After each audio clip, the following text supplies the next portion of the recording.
This is The Space Shot, episode 120 for September 11th, 2017. We remember. Hey everyone, welcome to The Space Shot, your daily space history, pop culture, and news fix. I'm John Molnix. First off, it's time for Cassini Countdown number 4. The flight of Cassini over Iapetus on September 10th, 2007 brought back some really cool images. Iapetus is an intriguing moon with striking surface coloration and a long equatorial ridge that runs like a seam across the moon. Iapetus was discovered by Giovanni Cassini, the person that the Cassini spacecraft is named after. The ridge on the moon is about 12 miles or 20 kilometers wide and stretches over 800 or 13 kilometers across the equator. The peaks on this ridge reach higher than Mount Everest on Earth, topping out at 6 miles high. I'm linking to a video of the flight over Iapetus in the show notes, so be sure to check it out and see this ridge in incredible detail. I'm also linking to a schedule that details the final days of Cassini's mission. I'm going to be up early Friday morning for the end of that mission, so follow along on Twitter and take part in this historic conversation. Also of note, the Cassini spacecraft will enter Saturn's atmosphere 305 years and 1 day after Giovanni Cassini passed away on September 14th, 1712. I've got a little bit of space history today. On September 11th, 1967, the Surveyor 5 lander touched down on the moon. I talked more about this mission during episode 117, so be sure to check it out if you missed it. And now I'd like to talk about something more serious.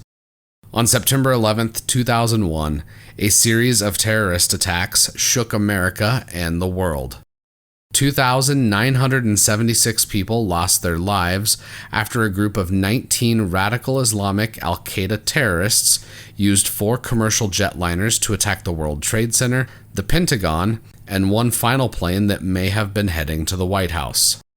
The bravery of the passengers of United Flight 93 prevented another attack on a populated area, and in New York and at the Pentagon in Virginia, first responders and ordinary people worked to save as many people as they could.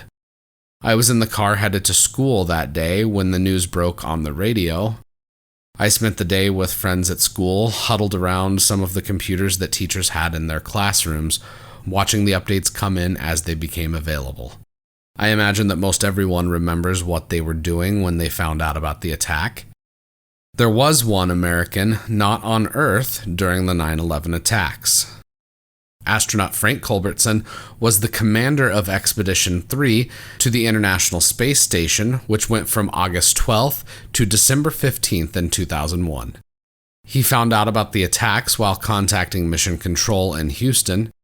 He and his Russian crewmates then captured as many videos and pictures of the east coast of the United States as they could. The images that were taken of New York from space are haunting. Smoke and dust clouds from the Twin Towers were visible from hundreds of miles away in space. The wounds inflicted on our nation made even more evident by the cloudless day. In the show notes and on Facebook, I'm linking to an interview that Culbertson did a few years ago. This video runs about 10 minutes, and do yourself a favor and watch this video as soon as you're done listening to me.